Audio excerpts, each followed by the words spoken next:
नमस्ते अभिभावक। प्यारे बच्चों, परीक्षा समीप है। इसकी विशेष तैयारी के लिए जो इस साल परीक्षा देने वाले बच्चे हैं उनके लिए ये वीडियो मैं खासकर तौर पर बना रहा हूँ। इससे पहले मैं कन्यादान का एक पैटर्न पर वीडियो बना चुका हूँ, जो किसी कारणवश अपलोड नहीं हुआ है, वो हो जाएगा। और यहाँ पर कविता का नाम है संगतकार और कवि है मंगलेश डबराल। विषय वस्तु पर जाते हैं। संगतकार होता कौन है और संगतकार करता क्या है? पहले तो बातें दोनों ही आती। संगतकार होता कौन और संगतकार करता क्या है? आपके किताब के अनुसार आप लाइनों में देखेंगे तो पता चलेगा कि मुख्य गायक का चट्टान जैसी भारी स्वर का साथ देती वह आवाज दूर सुंदर कमजोर कांपती हुई थी। वह मुख्य गायक का छोटा भाई है, उसका शिष्य, उसका पैदल चलकर सीख कर आने वाला कोई दूर का रिश्तेदार मुख्य गायक की गरज में अपनी गूंज मिलाता आया है प्राचीन काल से। मैं इसकी व्याख्या कर दूं, ज्यादा लंबा चौड़ा इसका व्याख्या नहीं है। इसके बाद वाले शब्दों में थोड़ी जटिलता आ सकती है। तो मुख्य गायक का साथ देने वाला सहयोगी कलाकार संगतकार होता है। और कवि इस माध्यम से इस बात को इंगित करना चाहता है, बताना चाहता है। संगतकार कविता मंगलेश डबराल की हाशिए पर जाने वाले लोगों के प्रति संवेदना व प्रदर्शित करते हुए एक भावपूर्ण कविता है। हाशिए पर मतलब किसी भी गाने को हो, आपके जीवन की सफलता भी क्यों न निर्भर हो। सवाल नंबर 1 की चर्चा करेंगे। जो आपके जीवन में भी ऐसे संगतकार होते हैं जो आपको सहयोग देकर और आपके जीवन को सफल बनाते हैं, आपको तरह तरह से मनोबल बढ़ाते हैं, वो भी आपके जीवन के संगतकार हैं। इसका रागात्मक पक्ष है कि कोई भी गाना बने, आप शहनाई वादन सुने होंगे, वैसे भी नौबत खाने में इबादत पढ़ना भी है। उस्ताद बिस्मिल्लाह खां भारत रत्न, उनके चारित्रिक विशेषता और उसकी चर्चा बाद में करेंगे। आप शहनाई वादन करते हुए मोबाइल में और जगहों पर देखेंगे कि उनके साथ सहयोगी कलाकार होते हैं जो संगतकार कहलाते हैं। आपके जीवन में भी संगतकार होते हैं, मगर गाने के क्षेत्र में संगतकार का होना बहुत जरूरी है। ये प्राचीन काल से परंपरा रही है और संगतकार की आवाज हमेशा धीमी होगी, कमजोर होगी, कांपती हुई सी होगी। ऐसा क्यों होगा? क्योंकि इसके मुख्य कारण है कि वह मुख्य गायक की श्रेष्ठता को बनाए रखना चाहता है। संगतकार अत्यंत प्रवीण होता है गाने के क्षेत्र में, परंतु आर्थिक व्यवस्था या अन्य कारणों से वह वैसा नहीं कर पाता। वह सहयोगी कलाकार के रूप में उसे सहयोग करता है। उसकी भूमिका अत्यंत महत्वपूर्ण होती है। कोई भी गाने बजाने वाले में कितने ढोलक बजाने वाले, नाल बजाने वाले, तबला बजाने वाले, गिटार बजाने वाले होते हैं, वे सब संगतकार ही हैं, एक तरह से ऐसा मान सकते हैं। परंतु संगतकार होता कौन है? मुख्य गायक का सहयोगी कलाकार संगतकार होता है। आप मेरी बातों को सुनते हैं, इसके लिए धन्यवाद। मैं आपकी सही मार्गदर्शन करना चाहता हूं। पढ़ाई हुई होगी स्कूलों में, मैं अपने ढंग से बताता हूं। तो संगतकार कौन है और संगतकार करता क्या है? संगतकार 4 जगहों पर मुख्य गायक को या गायिकाओं को संभालता है। गायिका भी हो सकती है, मुख्य गायक या गायिकाओं को। पहले तो संगतकार की आवाज धीमी होती है और यहाँ पर यदि एक लाइन में एक पॉइंट में और देखेंगे तो इसका सबसे लास्ट पॉइंट जो 4 पॉइंट है उसमें है, और उसकी आवाज में जो एक हिचक साफ सुनाई देती है या अपने स्वर को ऊंचा न उठाने की जो कोशिश है, उसे विफलता नहीं, उसकी मनुष्यता समझा जाना चाहिए। और संगतकार की आवाज में एक हिचक के भाव को स्पष्ट रूप से देखा जा सकता है। उसे वह मुख्य गायक से अपने स्वर को ऊंचा न उठ जाए, इसका प्रयास करता है। इसको ऐसे कर सकते हैं कि संगतकार यह प्रयास करता है कि उसका स्वर मुख्य गायक से ऊंचा न उठ जाए। इस प्रयास में उसकी स्वर कांपती हुई सी है, उसकी स्वर जो है वह उसकी विफलता नहीं है। संगीतकार तो उन सारे स्वरों को गा सकता है जो मुख्य गायक गा रहा है, मगर क्योंकि वो हास्याकृत है और ये एक परंपरा भी है कि मुख्य गायक के साथ संगीतकार होना ही चाहिए, तो संगीतकार होते भी हैं। गायन के क्षेत्र में, जीवन के क्षेत्र में दो क्षेत्र में संगीतकार हुए, एक गायन के क्षेत्र में और एक जीवन के क्षेत्र में। आप यदि सफल होते हैं तो आपके साथ भी बहुत सारे संगीतकार हैं, और गायन के क्षेत्र में तो गूंज मिलाने की परंपरा जब से संगीत जन्मी उसी समय से रही है। परंतु मुख्य यहाँ दो लोग हैं, एक मुख्य गायक है, मुख्य गायक या गायिका है, और दूसरा संगीतकार है। संगीतकार अस्थाई का गायन करता है। अस्थाई गाने के दो मुख्य लाइन शुरू में बोले जाने वाले अस्थाई कहे जाते हैं, जिसको मुखड़ा भी बोलते हैं, और बाद वाले लाइन जिसमें सुर की जटिलता आने लगती है उसको अंतरा बोलते हैं। गाने में मुखड़ा अंतरा, तो अंतरा ज्यादा जटिल होने लगता है, उसमें चढ़ाई सुरों का उतार चढ़ाव ज्यादा होने लगता है। एक शब्द है इसमें तार सप्तक।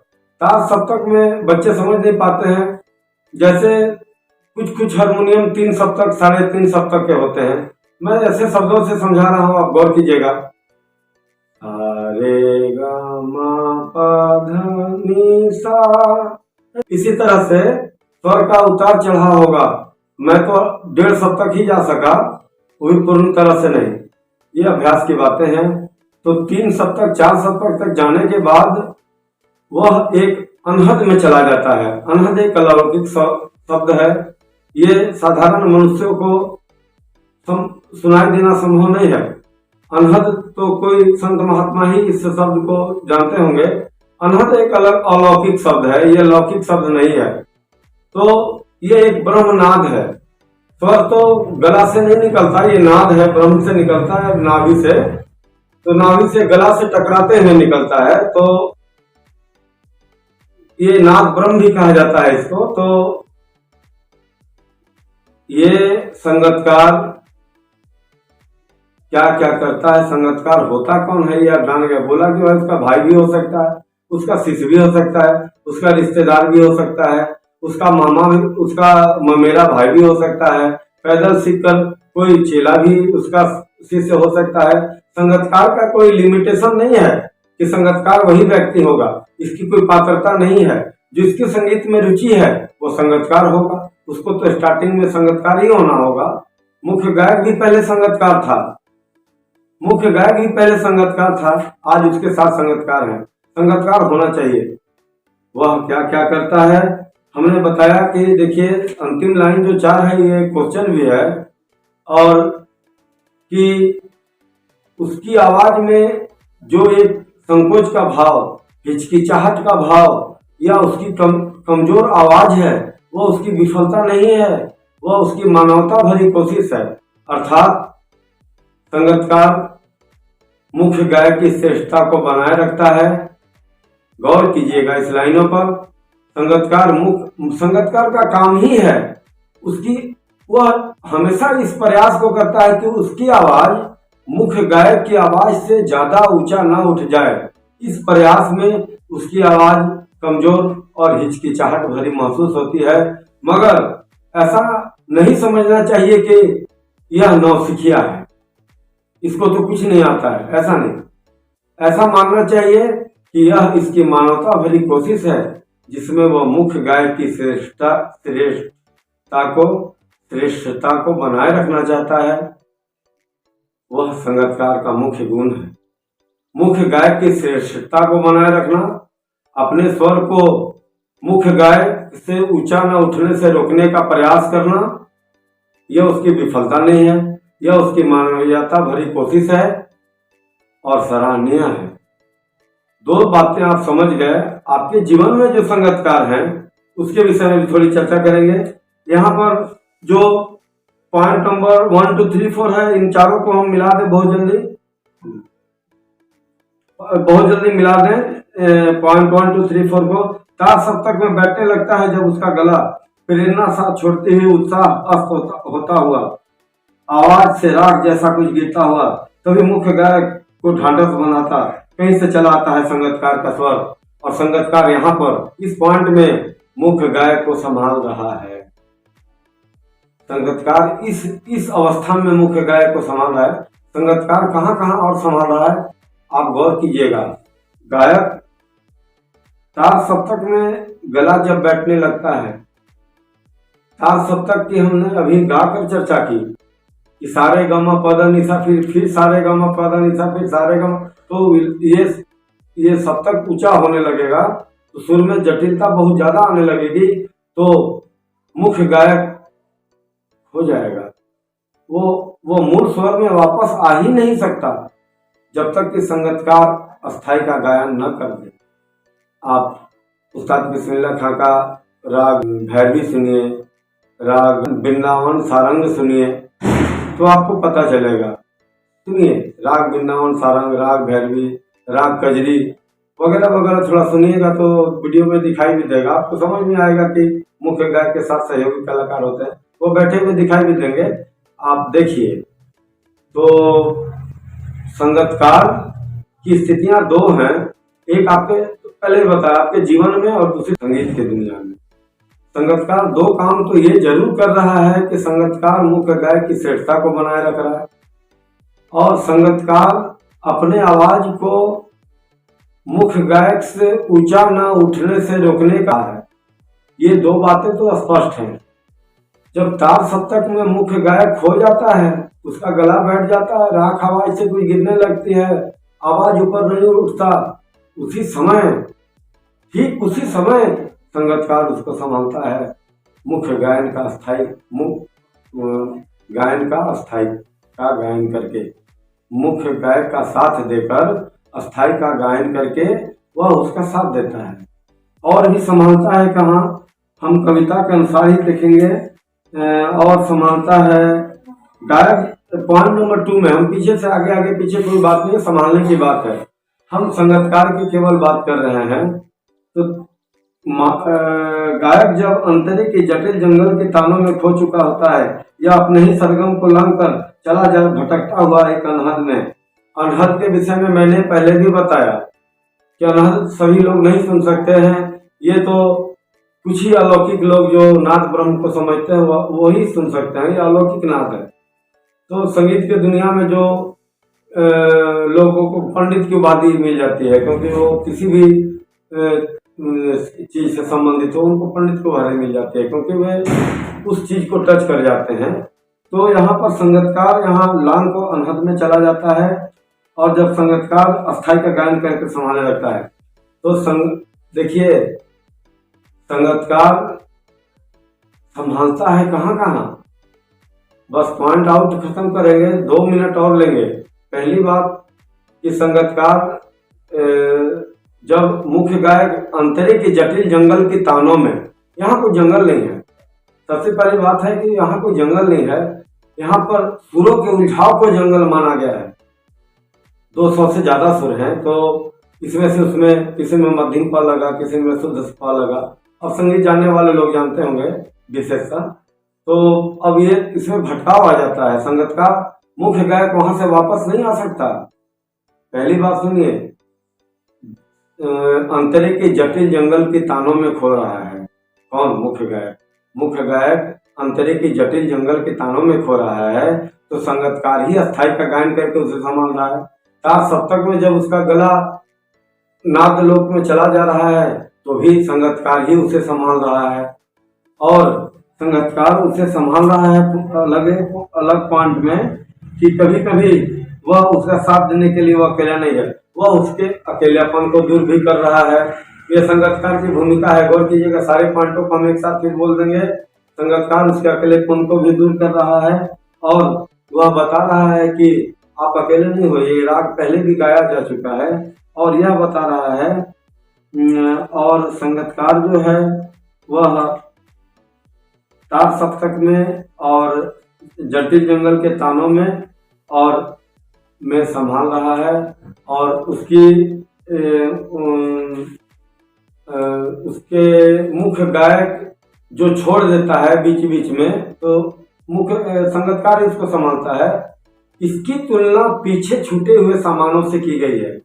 ऐसा नहीं है कि संगतकार उसका बैग टांग रहा है या उसका सारा सामान टांग रहा है। मुख्यतः ऐसी बात नहीं है। मुख्य गायक का जब दम फूल जाता है तो वो बीच में ही राग को छोड़ देता है, तो संगतकार उसे संभाल लेता है। अतः इसकी तुलना उसके पीछे छूटे हुए सामानों से की गई है। संगतकार मुख्य गायक का छोटा भाई हो सकता है, उसका शिष्य हो सकता है, पैदल सीखकर चलकर आने वाला कोई शिष्य हो सकता है, उसका कोई संगतकार जो संगीत में रुचि रखता हो वो संगतकार हो सकता है। संगतकार ये ज्यादातर शास्त्रीय संगीत की बात है, क्लासिकल सॉन्ग की नहीं। पाश्चात्य सभ्यता में क्लासिकल का लोप हो जाता है, वो इसीलिए इसमें जो शैली है वो ज्यादा क्लासिकल है, शास्त्रीय है।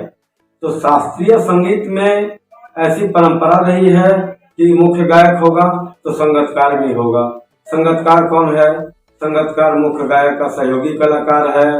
संगतकार मुख्य गायक की श्रेष्ठता को बनाए रखने वाला सहयोगी कलाकार है। संगतकार अपने आवाज, अब संगतकार का ये तीसरा पॉइंट सबसे ज्यादा इम्पोर्टेंट है कि संगतकार अपने आवाज को ऊंचा न उठने से रोकने का प्रयास करता है। वह अपने स्वर को धीमा रखता है। उसकी आवाज कमजोर और कांपती हुई सी लगती है, वह उसकी विफलता नहीं है, वह उसकी मानवता भरी कोशिश है, जिसमें वह अपने आवाज को मुख्य गायक से ऊंचा न उठने देता है और अपने स्वर को धीमा रखता है। मैंने इस लाइन को कई बार दोहराया, आप सुनेंगे बार बार तो समझ में आ जाएगा। और संगतकार, जब गायक अंतरिक्ष की जटिल जंगल की तानों में खो जाता है तो अस्थाई का गायन करके उसे वापस लाता है। संगतकार जब तार सप्तक में उसका गला बैठने लगता है, वह अलग नाद में अनहद में चला जाता है, तो संगतकार ही अस्थाई का गायन करके उसे वापस लाता है। और जब मुख्य गायक जब दम फूल जाता है, साथ बीच में छोड़ देता है गायन, तो संगतकार ही अस्थाई को या वहां से बजाकर उसके गैपिंग को पूरा करता है। इस गैपिंग को पूरा करने की तुलना उसके मुख्य गायक के सामान को समेटने से की गई है। और यही है संगतकार का मुख्य पॉइंट। 3 नंबर थोड़ा दोहरा दें, और कि वह अपने आवाज को मुख्य गायक से ऊंचा न उठने से रोकने का प्रयास करता है, ताकि उसका स्वर मुख्य गायक से ऊंचा न उठ जाए। यह प्रयास संगतकार हमेशा करता है, और वह मुख्य गायक श्रेष्ठता को बनाए रखना चाहता है, और यह उसकी मानवीयता भरी कोशिश है, यह उसकी विफलता नहीं है। आज के लिए इतना ही। सभी बच्चों को थैंक यू, धन्यवाद।